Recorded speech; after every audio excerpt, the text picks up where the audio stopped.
they decide to do an ultrasound. And guess what they found out?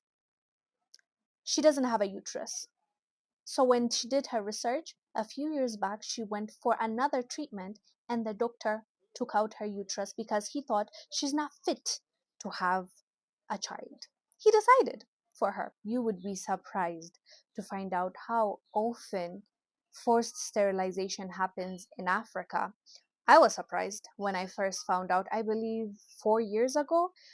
It just, it's out of this world. It's almost, it feels like a movie when you hear all these stories and what happens to our sisters because maybe they have some sort of disease or maybe they are poor. So people take it upon themselves, people in NGOs, people in government, or even what's worse in the medical field, decide for those women if they should have an offspring or not because they believe they know best for them, so they sterilize them without their consent. I know it sucks, it happens. We need to talk about it and it needs to stop.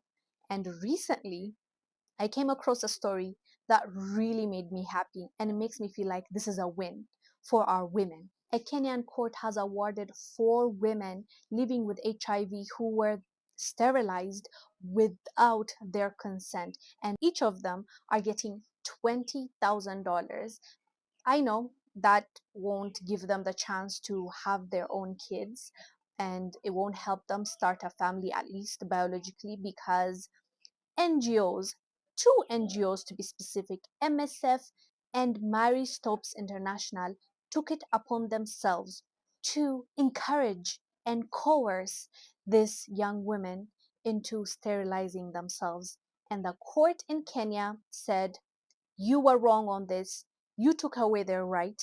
And the judge ruled that forced sterilization was a violation of their fundamental rights, including the right to establish family. And so they said, you're going to pay for it, which is, as I said, $20,000 each.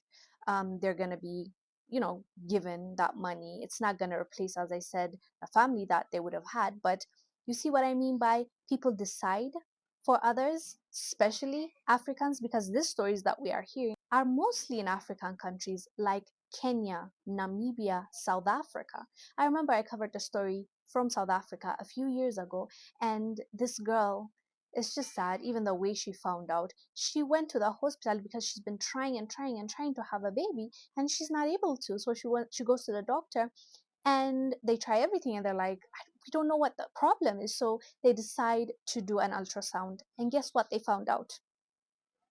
She doesn't have a uterus. So when she did her research a few years back, she went for another treatment, and the doctor took out her uterus because he thought she's not fit to have a child. He decided for her on her behalf. So this has been happening for a while now, and it needs to be exposed because we have every right to make our decisions. Granted, that decision might not be smart, let's say, and that person might not be able to take care of their child. What gives you the right to decide for them? They need to through the struggle of life themselves to decide or to step up and do what's best and what's right. And mostly, if you've noticed, people, when they have kids, it gives you a sense of responsibility and you do your best to do right by those kids. And you even become a better person because you're trying to cover and protect and feed that child. And you stop somehow becoming selfish. Of course, there are people that don't turn out like that, but we're talking about the majority of people. So who are you to decide for these people? Even in this case, yes, this woman had HIV, but you know that they can have kids without giving the HIV, without transmitting the HIV to the kid. Like, there's a way that they can have a child that will not be HIV positive because there's a way to do that. In this day and time, when you know they can have a healthy child, to take away that right from them is so evil for me personally. And I'm so glad these NGOs are paying the price. I don't think it's enough. They need to be held accountable because I don't know if you know, but MSF was started in France. Okay? You do what you want with that information. So These NGOs will come to the continent of Africa and start advising our women and telling them that they should do this and that and lose their chance of having a family. Because what? For what? We need to do better, fam. We need to expose these people, these organizations, because they have no right to do this. And this, I feel like, goes hand in hand with the current agenda that is going on in the world.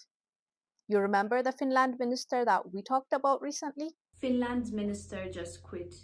And the reason behind it is because his speech addressing the parliament went viral and he couldn't take the heat. Finland's Minister for Economic Affairs, Vehlam, made a speech in the parliament where he said a solution for the climate crisis is to give more abortion to African women. He called the concept climate abortions. He also said it would be justified for Finland to shoulder its responsibility by promoting climate abortions. Climate abortion would be a small step for a person, but a giant leap for humanity. I'm so disgusted right now. This leader quit on his own, fam. He was not even fired for what he said and for what he suggested. He quit by himself, saying that my country, I wouldn't want to tarnish the name of my country because of what I said. So patriotic, so caring. It shows how much of a caring person he is when he's suggesting the right thing to do for our climate is to push abortion on Africans. He didn't say on Americans, he didn't say on Europeans, he didn't say on Arabs or the Chinese. He said Africans. Why do you care so much about our womb? Why do you care so much about our population? Why do you care so much about our growth? Leave us alone. We are going to do what we want to do. It's our womb, it's our land, it's our continent. We will raise our kids ourselves. Leave us alone. Yeah, we should not allow this to happen to our sisters. We need to protect our people. If we don't stand up for our neighbor, who's going to stand up for us? So, with that being said, fam, I do believe this was a win. The court in Kenya that decided to give justice to this woman is a great example of how we need to hold these people accountable that are trying to come to the continent of Africa and tell us what we should do with our reproductive organs. Anyways, fam, let me know down below what your thoughts are about this. I'll see you on the next one. I am Ongel Zalalam. Stay blessed. Bye.